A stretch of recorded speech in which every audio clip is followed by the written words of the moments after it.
Hello guys, and welcome to another video. Today I'm going to review Under the Pendulum Sun, which is a debut novel by Jeannette Ng, and it is very heavily inspired by gothic horror and gothic romance. And it is also an alternative history where Captain James Cook discovered a new mysterious continent that is filled with fae and other mysterious creatures. And the British Empire has started trade with this new continent, and we start the story during the Victorian era, where there has been decades worth of intermingling between the two worlds. And the story follows a young woman called Catherine Helstone, who travels to this new world called Arcadia to help her brother, who has gone there as a missionary. And once she arrives there, she finds out that her brother has gone away. He is not in the castle where he's supposed to, and Catherine is left to her own devices to settle in the castle and find out her bearings, with only the help of a groundskeeper and a changeling woman whom she doesn't completely trust. And there's also an underlying mystery of Catherine's brother's predecessor, the old reverend who died in mysterious circumstances. And that is the basic premise of the story, and everything kind of goes from there. And the story is very heavy on the Christian religious tradition, because both of the main characters are religious. One is a missionary, one is a missionary sister. They are both very pious, and the themes of the book revolve around the human condition, sin, what even is humanity, what makes people sinners, do the fae have souls, etc. So religion is at the core of the story. So as a reader, you need to reconcile that going in. And I really liked the fact that the story has really good tension. Jeannette Ng makes very good use of the introspective first-person narrative. Catherine is the point of view character, and we get to know all her fears, all her struggles and frustrations with the new world and all the characters in it.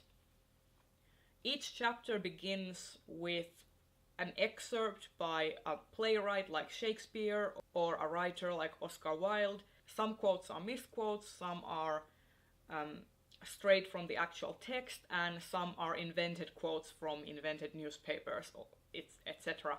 And each of these excerpts helps build up the world and helps kind of fill in the gaps of the dealings of the British Empire with this new world.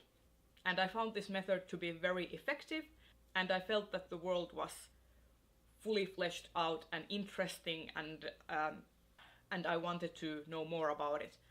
And each of these excerpts also sets the theme for the chapter. And I also like the fact that Jeannette Ng describes the fae and other mythical creatures in a very inventive way, and I really felt that this was a world that I hadn't been in before. Like, this was something completely new, and I really enjoyed that. Now, the things that I did not enjoy so much were the fact that there wasn't that much character development. I felt that the characters backtracked a fair bit and acted more as vehicles to solve the mystery than actual fully fleshed out characters. This book is also very slowly paced. It takes a lot of time building up the world, setting up the plot and the mystery, and it feels a bit rushed in the end, as if the author suddenly realized that she needed to patch things up and she needed to actually finish the story. And that felt a little bit of a letdown, because the atmosphere is so creepy and unnerving, and the story moves in this very slow and atmospheric pace, and then kind of sprints at the end, which is really jarring. And I personally did not really enjoy that aspect of the book. I would have preferred either to have it paced a bit quicker all throughout, or have the ending be explored a bit more. Because now it just kind of felt that this was a solid story, and then the ending just kind of bleh, came out of nowhere. All in all, I still enjoyed this book. I would recommend it because it is very interesting. It is very different. This book isn't like anything I have read before, and that in itself is very refreshing.